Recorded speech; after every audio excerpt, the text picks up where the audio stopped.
What's going on? SAMOKFIT, checking in with you guys. You guys are doing well, doing terrific. We are back with another video. So in this video, I'm gonna be giving you the tips, 2 main movements that you need to add to your back. Back movement is one of those things, right? I mean, you heard it a lot before. If you've competed on a stage before, shows are won from the back.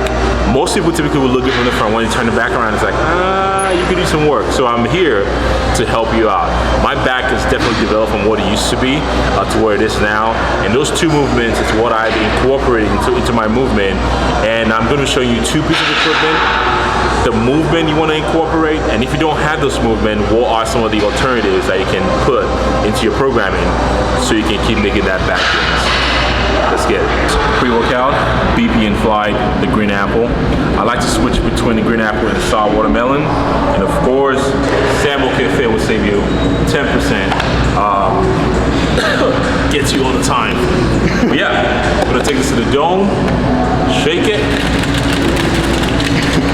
Let's build some thick back. Cheers.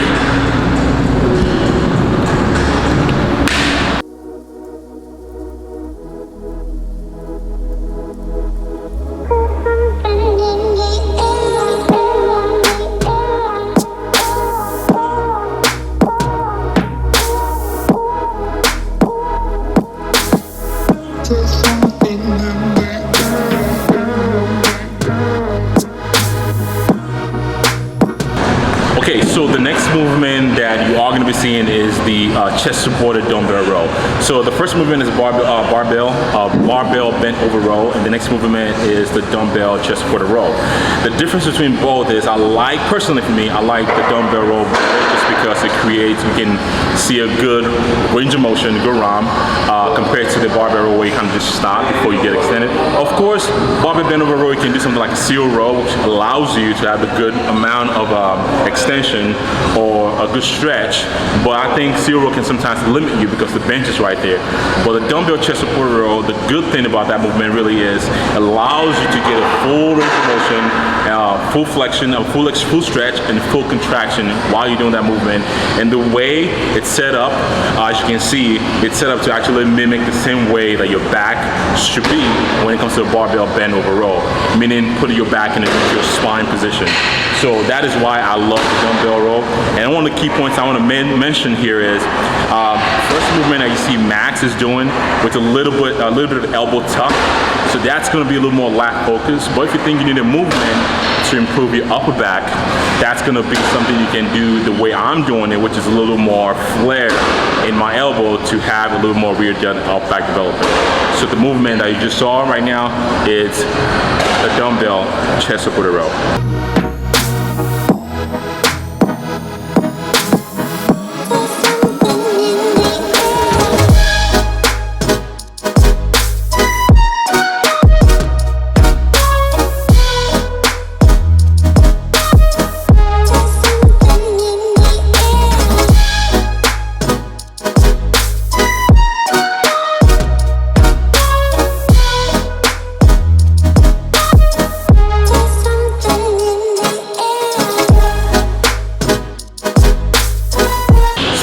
You are going to see it's going to be the diagonal lat pull down machine.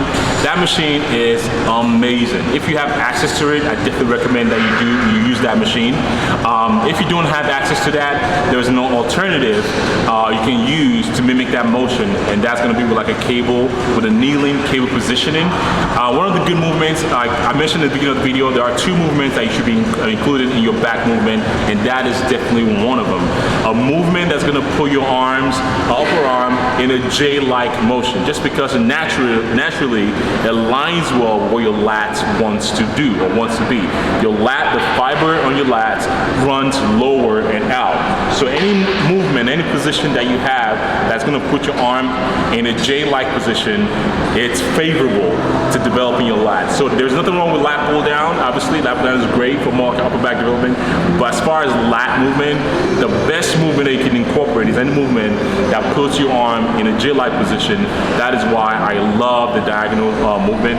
And I know a lot of gyms don't have that. A lot of gyms cannot be like this gym. So if you don't have any, if your gym doesn't have that movement, something definitely want to incorporate into that is more of a cable-like movement. And that can definitely fix that problem for you.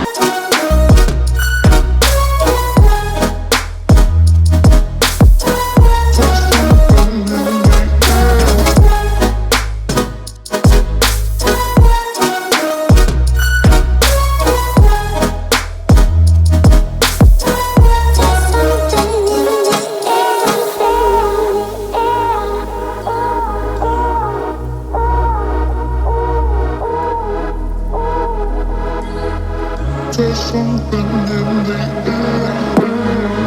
the last movement on the list that you are going to see is the seated cable row.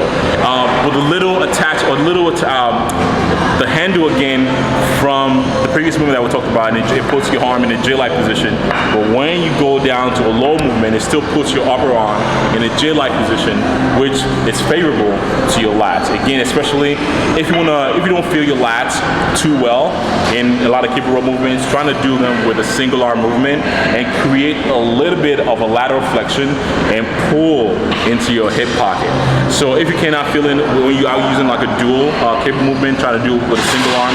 Again, it's a great movement because it puts your arm again in that sort of J-like position, which favors your lats more than anything.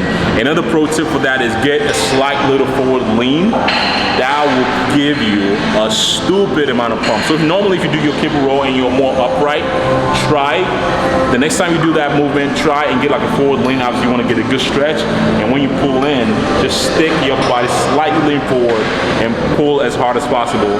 What that does actually increase a little bit of the range of how you can actually pull into your lats.